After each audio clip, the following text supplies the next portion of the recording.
You know, it's been really interesting to me, for example, to watch the response of everyone, but for this argument, for young Caucasian males to hip-hop.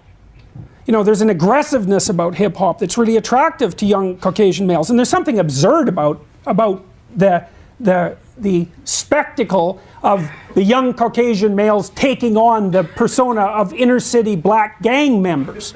You know, but I'm sympathetic to it because there's an aggressiveness to that art form that's a necessary corrective to the insistence that the highest moral virtue for a modern man is harmlessness, which is absurd. Women don't even like harmless men. They hate them. They like to claw them apart. You know, what women want are dangerous men who are civilized. And they want to help civilize them. Right? That's Beauty and the Beast.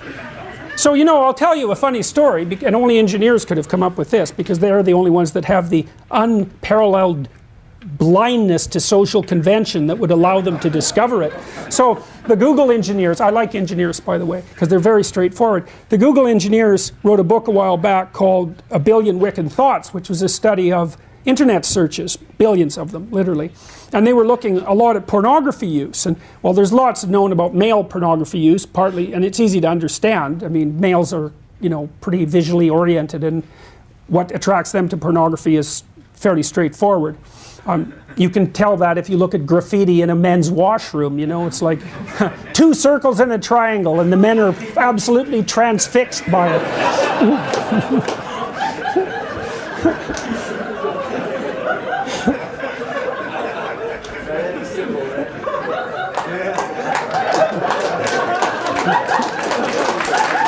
So, for women, the story is more complex. They use pornography too, but it tends to be literary because women tend to like words more than they like visual stimuli. And so the Google guys tried to track down the archetypal structure of, well, they didn't use those words, of female pornography use. And so some of you know, how many of you know what a Harlequin romance is?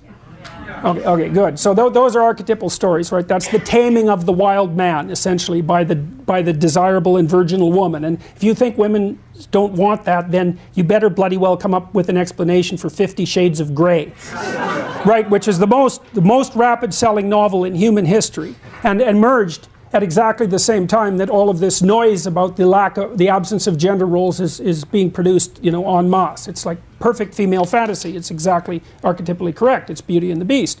So what the Google guys showed was the structure of Beauty and the Beast, although they didn't use that as a referent, that the female pornographic fantasy was wild guy, you know, somewhat careless about the wants and desires of others, attractive to everyone, therefore high status, tamed by the magic of a single woman and brought into a relationship with her. Okay, so, but here's the comical part. This just made me laugh, man. It was like, what were the 5 categories of most desirable male entity used most broadly in female pornography? Oh, it's so embarrassing. Women, you have to cover your head while I say this.